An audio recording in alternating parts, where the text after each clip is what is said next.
exclusions, and what does that really mean from an energetics point of view and a spirituality point of view? When you're excluding, that means you're leaving somebody out.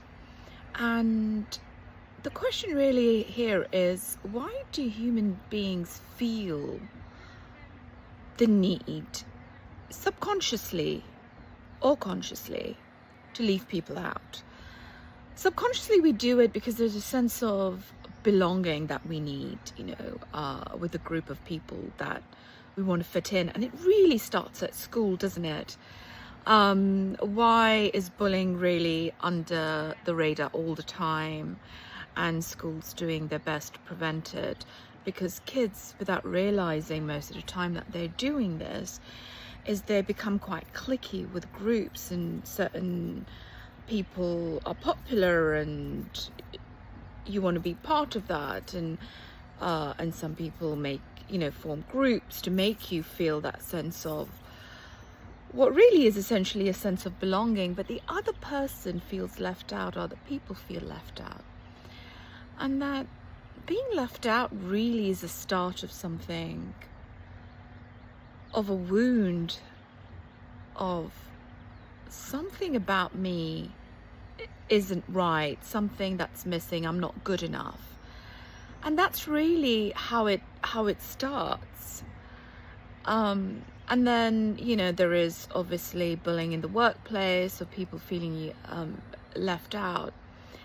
But exclusions also include things like suicide, removing yourself from the planet. Abortions is another one. And the question with all of this is, what is it that is so painful that we need to remove ourselves of somebody else?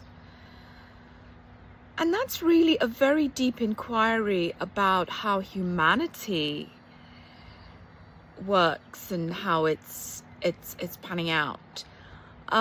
We can look at it from the perspective of,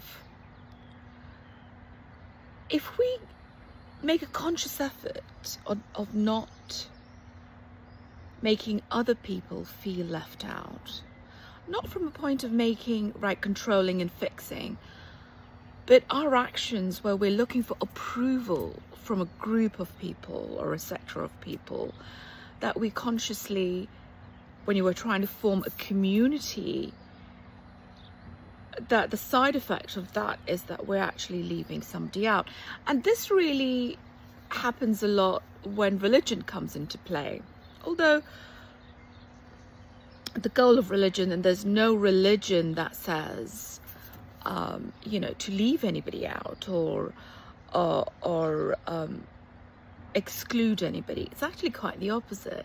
All religions talk about inclusion and peace and community and loving thy neighbor, and peace. But due to human behavior and in our need for approval, we systematically leave people out due to our conditioning.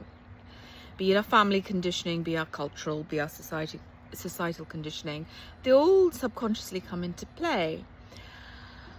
So how do we stop? I mean, the problem with this is where it ends can lead to war. And as we hold the planet for our children and for our grandchildren and for our great-grandchildren and for all the children around the world, so we leave the world, the planet, a better place. What if we individually start doing our work to dissolve what our fears are and where they come from, so we do not leave other people out? And then what would that mean? Well, what it really means is, when our kids or our grandchildren have positions of power, when they are dealing with people, and what it means is to stand in the room, stay in the room, and hold the conversation with clarity and compassion. We have resolution and choices that we make that don't come from fear, don't come from the need to belong, which subconsciously actually comes from feeling left out, how much peace would there be? How much war would we prevent? And when it comes to, for people who believe in God and the Creator, and when we think about reward and we talk about heaven, surely the greatest reward is the prevention of war, prevention of chaos and dispute, rather than, of course, you get rewarded for the good deeds of helping people who are in trouble and who need help.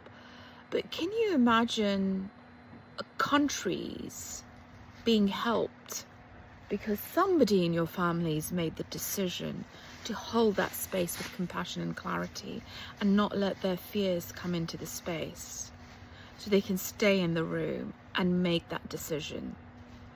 And the only way that they can do that, if we consciously start looking at who we are being, and the people around us start reflecting who we are being, and that's how it continues.